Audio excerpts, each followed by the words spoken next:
Hello, everybody. Reginald here. All right, so you can see what the enemy team has, and you can see what we have, and let's just hop into the game. So we've positioned ourselves in the forward position. As the game starts going up, I usually like to get my elasticity up, but I'm actually just wasting it, I guess. I really should be getting it. I should be going for higher elasticity. I've been doing this more as I've been playing, I've been noticing. So just real quick, I've been running lower elasticity to start my games because going big right away isn't always as important as being able to poke. I don't know if that's the right play. I probably am just getting lazy.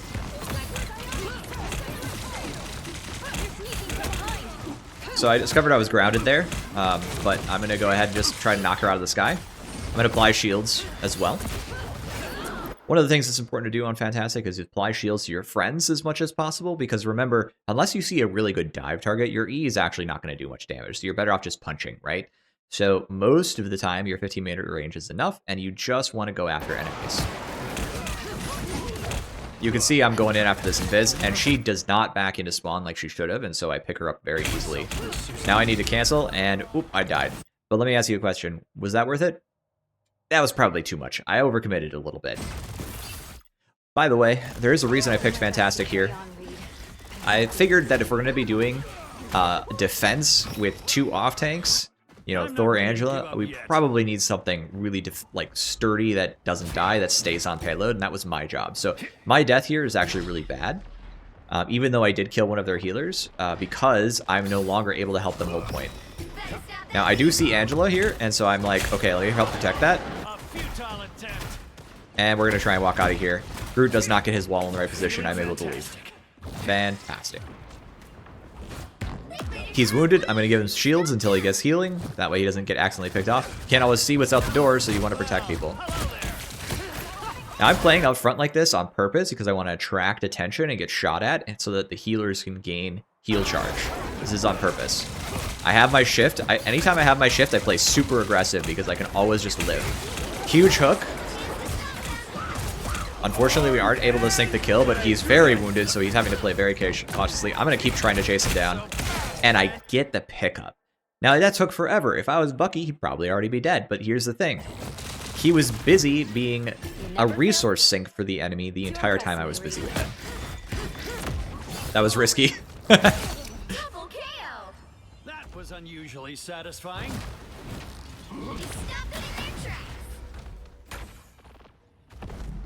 I'm just using this big form to kind of run around at maximum health so that when I go out to poke anybody, I have plenty of HP. We're going to back out as quick as possible because that's scary, scary. Angela's being very scary here. And I'm just poking around the corner, right? Just dealing damage, going for that ult. Bothering. I want to slow them down as well. They're not going to want to push me if they're wounded, right? This was extremely risky, but I was wondering maybe I could, like, knock them off. I have my shift. I can play wherever I want to until that goes away. I missed, unfortunately. Almost killed him.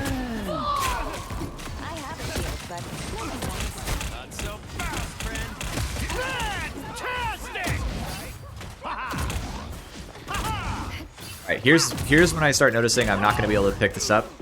So what I'm going to do here is go to shift, walk to point. I'm stalling. I'm walking around payload. I don't want to get hooked. We're going to use my C. Now we're going to pick up this healing. Bucky overcommits here. The enemy gets separated by Angela's ult, and boom, we've picked up the payload. So that was a solo stall on point. My team respawned, came back before the enemy team could come back.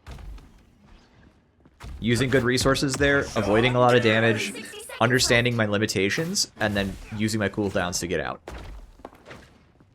A single health pack was all that was required to keep me in the game against 3 people.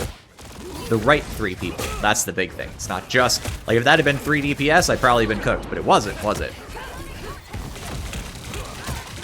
I don't want to overcommit here, but I do want to cause trouble. I want to make them busy and feel like... Like, notice the enemy isn't willing to leave this spot, and that's because me and Angela are just playing here, right? We're just being mean.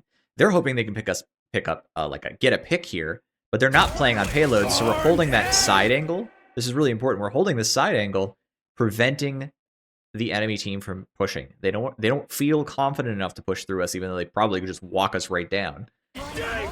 Unfortunately, Bucky doesn't even, I think, hit me with that, but it wouldn't have mattered if he did. because I just got a bazillion HP. Hold strong. We can do this. So, a futile attempt. I'm gonna go in because, of course, she's very low, and I get the hit. There you have it. I mean, that was very clean for us. Now, I want to be clear here. I am currently at 6 finals, and then our fish also got 5, so I bet he threw some people off the edge at some point. And really, we're just, like, it's not about kills per se. We're about even up with them. We're just making it really hard to kill us, right? That stall saved point, and the enemy wasn't able to move in. And I want to say this too. Our Angela got flamed at this point for not doing very much, I think, if I remember right. No, cancel that. Scratch that. Our Angela was doing fine. No, our Angela did get flamed. Yeah, our Angela was starting to catch some flack here because they were 0 finals and 3,000 damage. And I kind of vibe that. I kind of understand why. But from my perspective, so where I'm up here harassing sidelines with Angela, Angela's failure to get kills actually wasn't a problem. We got enough kills, right? I don't care about her finals. All that happened is she was very disruptive. Thor did damage. I did lots of damage. I got some finals. It doesn't matter. What matters is that the enemy never felt comfortable or confident to push because they're always being harassed, right? To me, Synwave was sufficient, and I basically said as much. So let's skip to the next section. We're obviously not talking about their gameplay, but I think that's the thing about Angela is you have to understand she's just Captain America in the air. A lot of people don't understand her that way, but that's what she's supposed to do. She's supposed to be disruptive. She's supposed to stall things. That isn't a tech, by the way, you can do on purpose, so let me show you that. Let's say you don't really want to go dive in. If you grab them and then move off to the side a little bit, hit the wall, you give them the shields, and then you get the shields and you don't go in until later. I have every reason to be aggressive here. I tried to save her, I couldn't do it. Feeling fantastic. She juked me. We gotta look out for Look at that. Huge. Now, I did not mean to go so deeply, and I honestly, am I gonna die here? Nope, I went big mode. Notice I cancel it, because pretty much you get 1 to 2 swings in big mode on Fantastic, and this is a constant problem with him. He really needs a way to gen shields on punches into groups, or he just falls apart. I would be willing to trade 50 to 100 HP on his big mode just to be able to generate it during combat, because I never get to use big mode for very long. All I'm doing, look at how insane I am playing. Like, look at this. I know that I have healing, okay? That's a big thing, but I am playing like a tank, right? I am just in their face. I am beating them up. And why am I doing that? Well, there's 1 DPS here and 2 healers. I can hit all of them, and I have 2 healers behind me. So from my perspective, I have every reason to be aggressive, right? I have this corner as well, so I can always move around the corner. Invis with this huge self-rescue there. I was contemplating it. I was tempted. And I'm just holding Angela, the enemy Angela, on the grounds, and she's cooked. We're just running them down now. I think that was a no-reg, so this is just before the no-reg fixes anyway. But I just want you to kind of, like, look here. I'm the only one with 1 deaths, aside from Invis, who's doing a great job, I suppose. But just kind of, like, think about the other 2 tanks. The other 2 tanks are having a hard time tanking, right? Like, really tanking, because they're both kind of flanky tanks. I'm the one who's holding that center line, and I knew that's what I was going to be doing, right? I'm playing in the open, I'm playing aggressive, I want to attract attention, I want the enemy team to be under pressure. Star-Lord's cooked. Angela was very low already, so that wasn't very exciting. Unfortunately, I couldn't pick up more, but we have Iron Man for the with a great combo hit, and we score it. Final score, 1-2. I feel it's a good way to sort of sell what Mr. Fantastic can do. If we look at this game, how did I play? I played like a tank, right? Played really front, I played really aggressive. I enabled Angela, who did very well on the second half of the game, to just play like a lunatic. she was able to play like a flanker. I was able to take up that space in the front line and do a lot of work with it.